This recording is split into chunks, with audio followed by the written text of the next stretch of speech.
Let me tell you a little story. Not a personal story as in my own story, but somebody I met. I was talking about this one time in the khutbah of Jumu'ah, Friday khutbah in a community in the States. Afterwards, a brother, he came up to me. And you know, sometimes people just have that look in their eye. They have that look in their eyes like they have a story to tell. He had that look. And he walked up to me and he said, brother, what you just talked about really personally hit home for me. And I talked about the death of Khadija, the death of Abu Talib. Such a serious thing. So I said, please tell me, how did it hit home for you? I sat him down, I said, please tell me your story. He said, brother, today was the first day that I prayed in a year. I grew up in a Muslim home. I was born in a Muslim family. I was very practicing for most of my life, praying 5 times a day. But today is the first time I have prayed in a year. I said, what happened? He said, about a year ago, my life was picture perfect.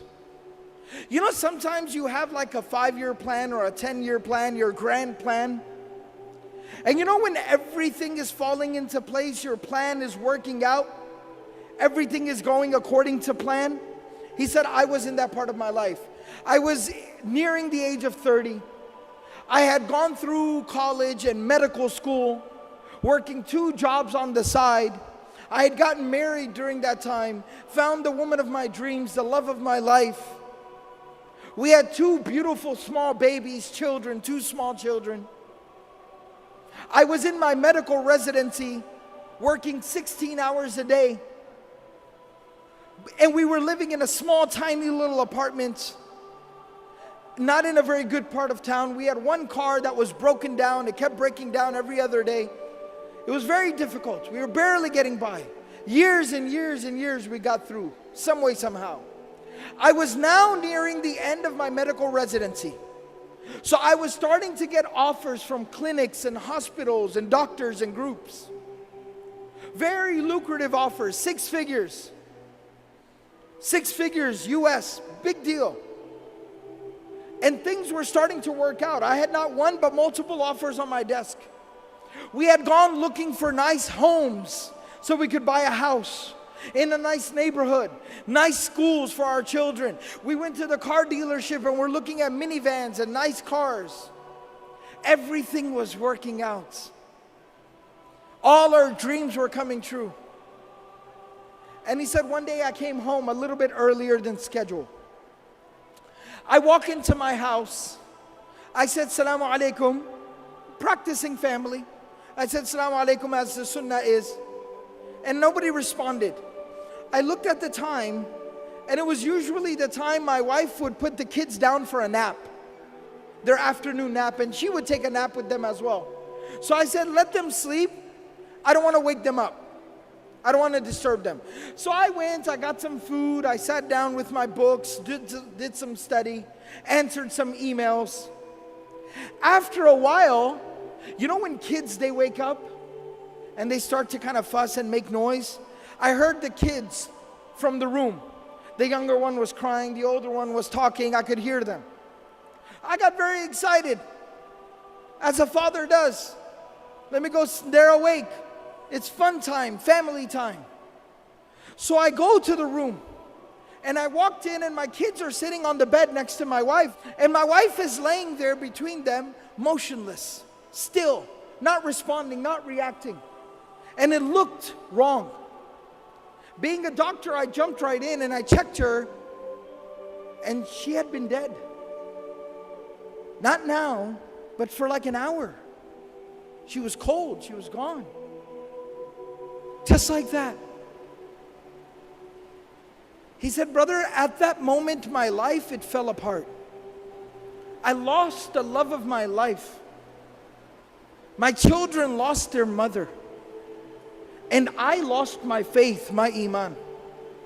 He said, the next 24 hours were a blur. Janaza, tadfeen, the burial, it went by. I didn't even realize what was going on.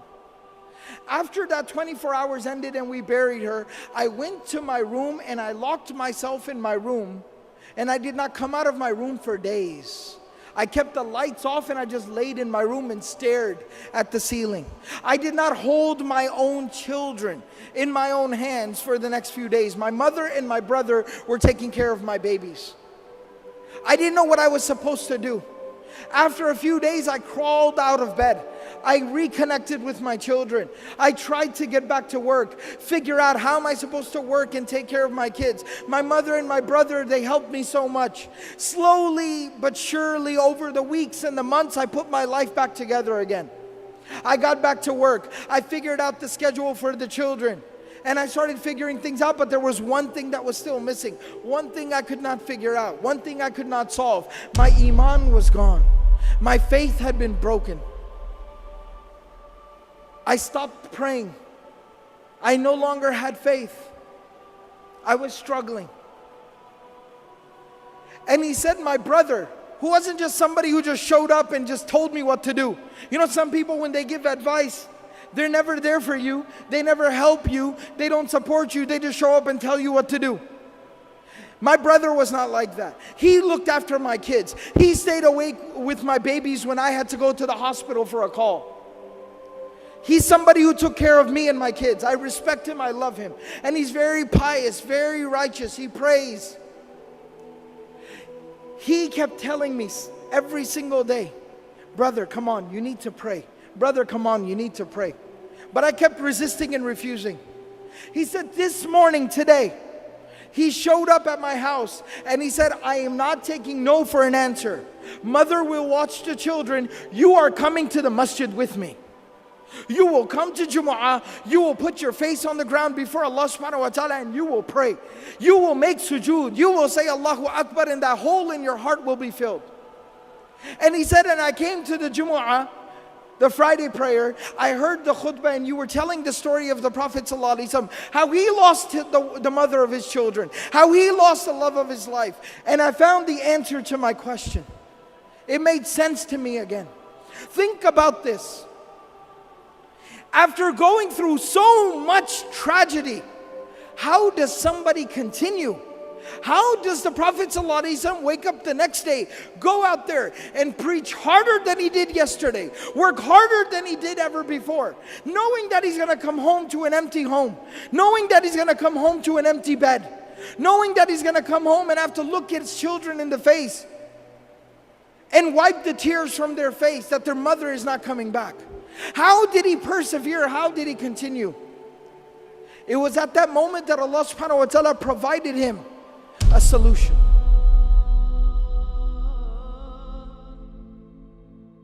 Allah subhanahu wa ta'ala took him on the most miraculous journey any human being has ever experienced.